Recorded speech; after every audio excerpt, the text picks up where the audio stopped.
Hobby Quick Hits. Delivering that breaking hobby news directly to your earlobes. You want to know those hot drops from the card shop? We've got you covered. With your host, John Newman.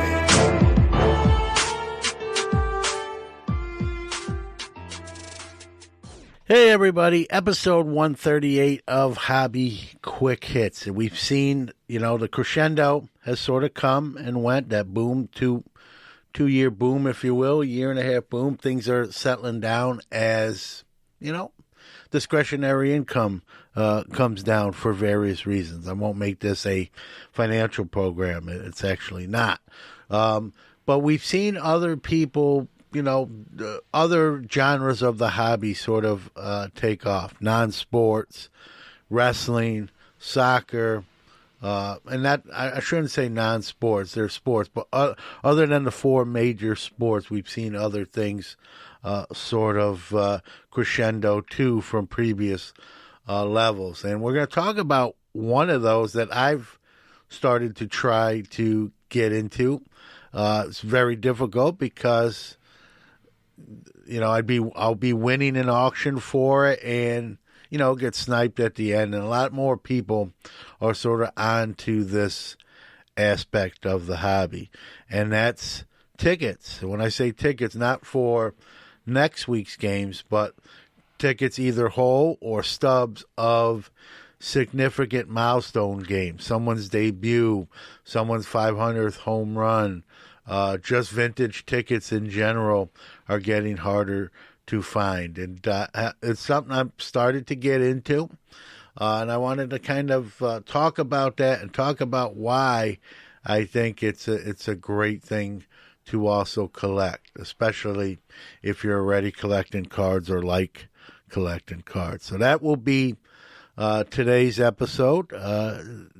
Tickets, we're going to talk about my approach, what I'm trying to add, and what the market is doing in tickets. So, but we're going to get to all that. First, we're going to hear from our great sponsor, Mojo Break, and then we'll get the show underway.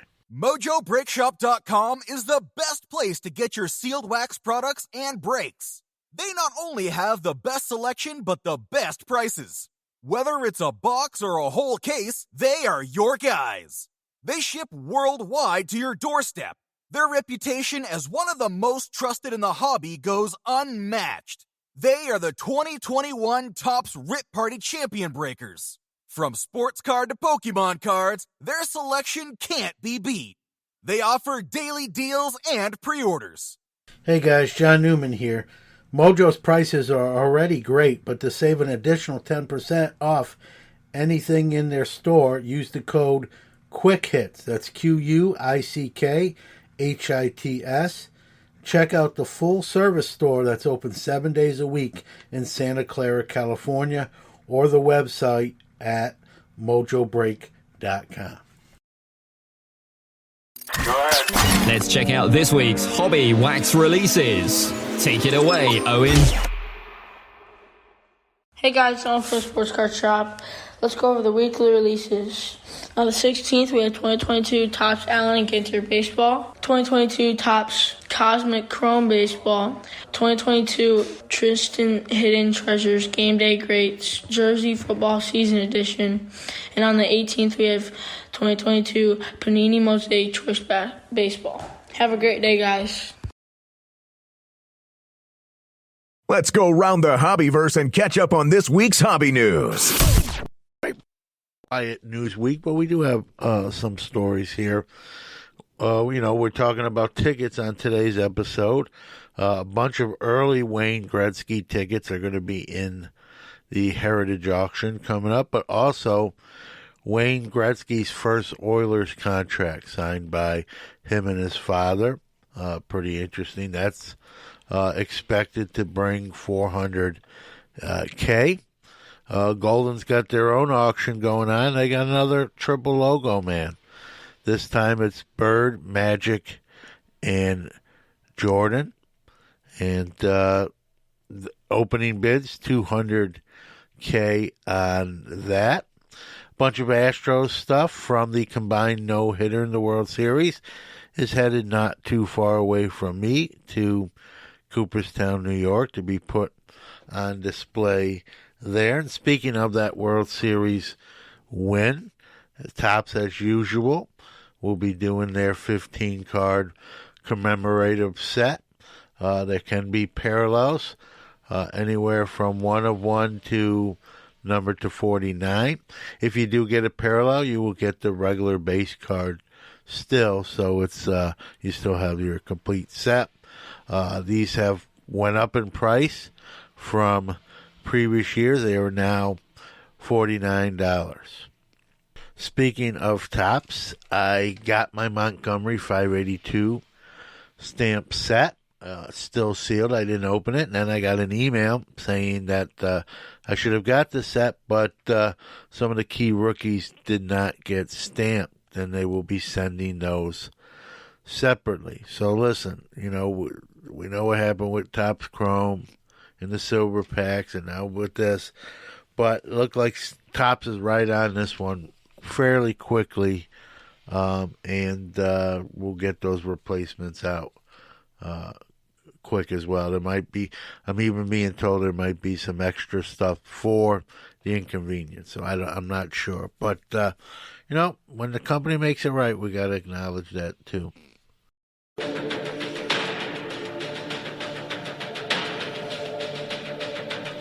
now, our feature presentation.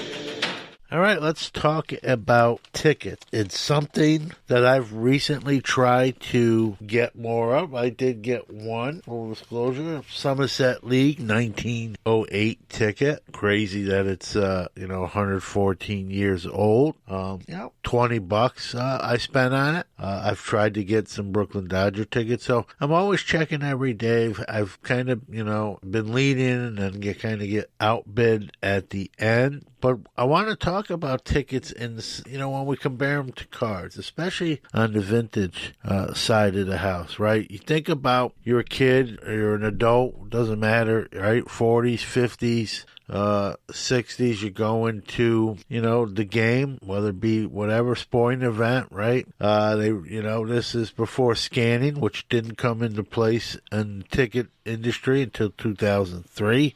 So they rip your ticket in half and in you go. You attend a sporting event. Your ticket probably one or two things are going to happen, right? Going to throw it out after the game. I don't need it. Game's over.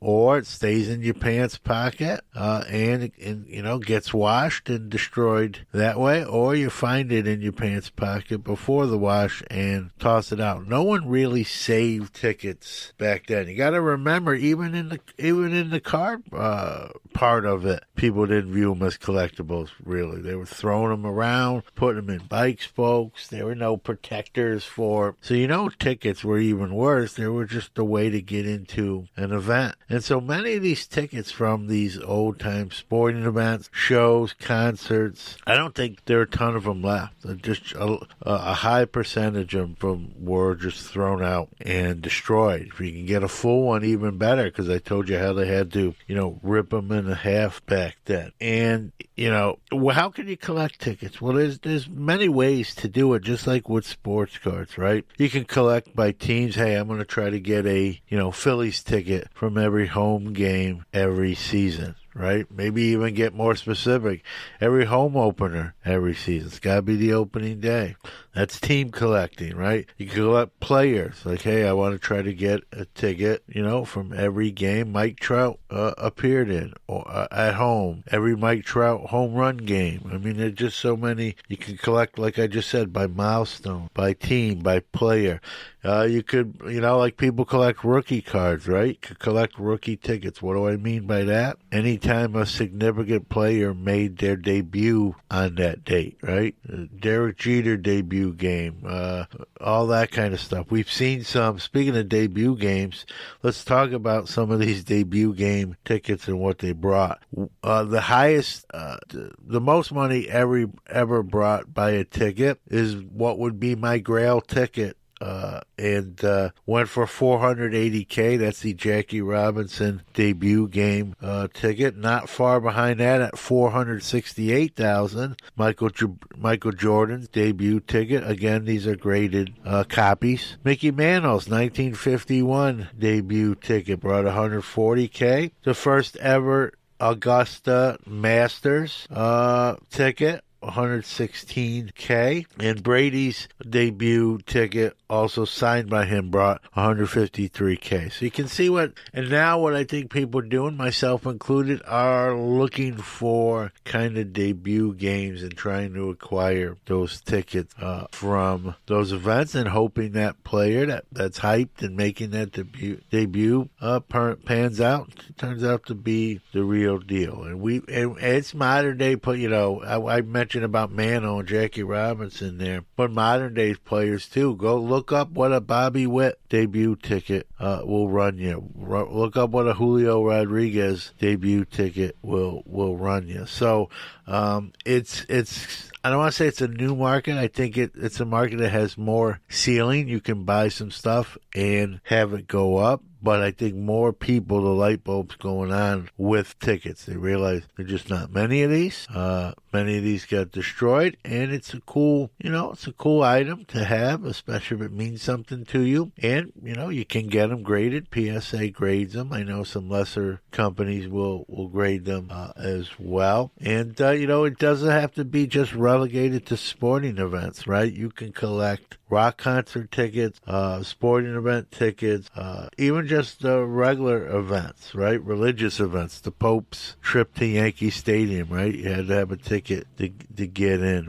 I know Darren Ravel has tickets from the Titanic. How crazy is that? So there's so many different ways to go with tickets, from sporting events to non-sporting events, rock concerts to, just kind of significant events in history. You can collect milestone games, home run games, record-setting games. Hey, you got, the 5 home runs, the streaks, and all that. But again, the competition for the tickets is getting tougher. I think more people are looking at it or searching for things, buying some stuff. But I've seen tickets for yield some deals too. So that's the thing, is finding a deal. Nothing more funner than that. It's also fun to see sometimes where one thing takes you. So sort of in my hunt for tickets, I've wound up finding Cy Berger's 1996 Spring Training Pass. Bought that. I also found Topps contracts between them and players for cards. I've been, grabbing a couple of those. Also has Cy Berger's autograph on most of those, and it's just a cool piece of history. So the search for tickets has kind of led me to even other collectibles that I've found interesting, from contracts to Cy Berger Spring Training Pass, and who knows what else down the line. Still looking for my Brooklyn Dodgers ticket. Not necessarily the debut. I don't have that kind of money. I played the Powerball, didn't win, so I'm gonna have to not get the Robinson debut ticket. But I'd like to get some Brooklyn Dodger tickets from back in the day. That's on my list. I've looked up early Yankee tickets from when I used to go, and Thurman Munson was my favorite player. So it's fun to even just search and see what you can find, what these things are bringing, and that sort of thing. But again, many ways you can go. You can get just debuts, like rookie cards. You can get milestones. You collect by team, by player. We had Nat Turner on Sports Card Nation last week. He, collects Pearl Jam tickets. He's got every, badge from the first Masters to the current one. So there are all different ways you can go, and that's the fun of it. You kind of pick the direction you go, and maybe even, I think there's some untapped stuff where if people did a little research, myself included, you could find some diamond in the rough type tickets. This games people forgot that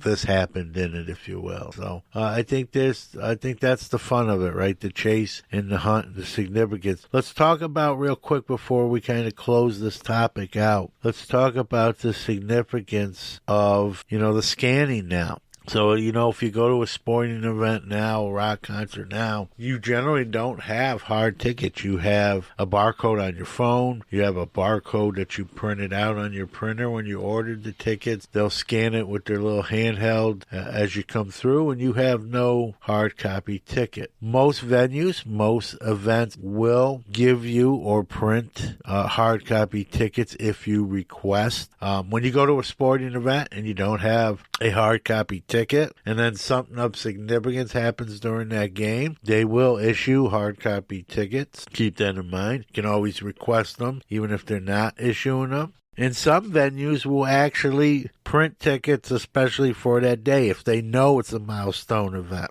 like a Ripken celebration or a debut. I know certain teams, when they knew, or the Orioles, when they knew they were Adley Rutschman was getting a start, they made a commemorative ticket along with a regular ticket to the game. So always ask the box office before you leave if you need a hard copy ticket after attending an event. I think you can even go, before the event starts, still request it as well too. But if you haven't checked out the ticket collecting market and you're bored one day, or even if you're not bored one day, check it out. Check out our website at www.sportscardnationpodcast.com for the new release schedule, our blog, all show episodes, and so much more. All right, that's going to do it for episode 138 and tickets. And again, just like cards, even if you decide to get into the ticket collecting hobby, just like the card side, there's many ways to do it, right? You can collect tickets of a certain team only. You can super collect tickets of a certain player. So let's say it's Griffey Jr. You can just try to get tickets from milestone games he hit his, 300th homer, 400th homer, 3,000 hit, whatever, whatever direction you want to go. You can go more recent tickets where it's going to be more affordable. Go back further vintage, going to cost you more, as I'm finding out. So you got many ways to go about it if it's something you want to do. Just keep in mind, I think there's the pool's getting full. I think there's more people starting to catch on to tickets, and like I said during the topic portion, that there's probably not as many of these things out there as people realize. So I think more people, the light bulbs going on for them, and they're out there trying to snag these up. And so it's going to be tougher, but that's the fun, right? The chase and the hunt.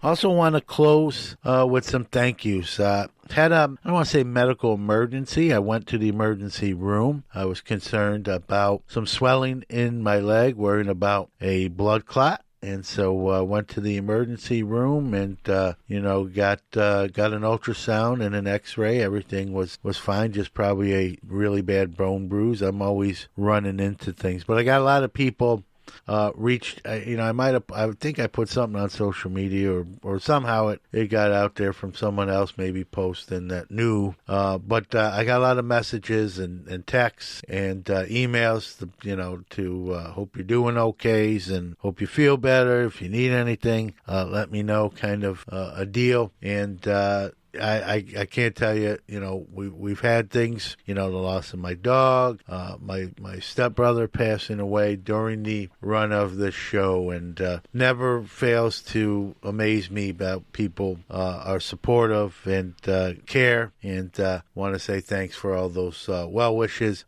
Swelling has it's not completely gone, but it's going down, and feeling a little bit better. I'm a nervous patient, so you always worry, but doing all right, and got to keep going, as I always say, and we will. So we'll be back here next Monday for another episode of Hobby Quick Hits. But on Friday's show, we got a great guest on Sports Card Nation, Chris Fitzgerald, the director of the Behind the Card film that is actually coming out on Friday. So the next Friday, he'll be on Sports Sports Card Nation. It will be also the premiere of the Behind the Card movie starring Steve Aoki, Rob Go, Sports Card Investor, Vegas Dave, Joe Davis, and many others. It's a cast, and it's a great film. I got to screen it. We're going to have Chris Fitzgerald on there, and I'm going to tell him what I thought of the movie, what I thought maybe he could have added or improved upon, which was not a ton, but it was a solid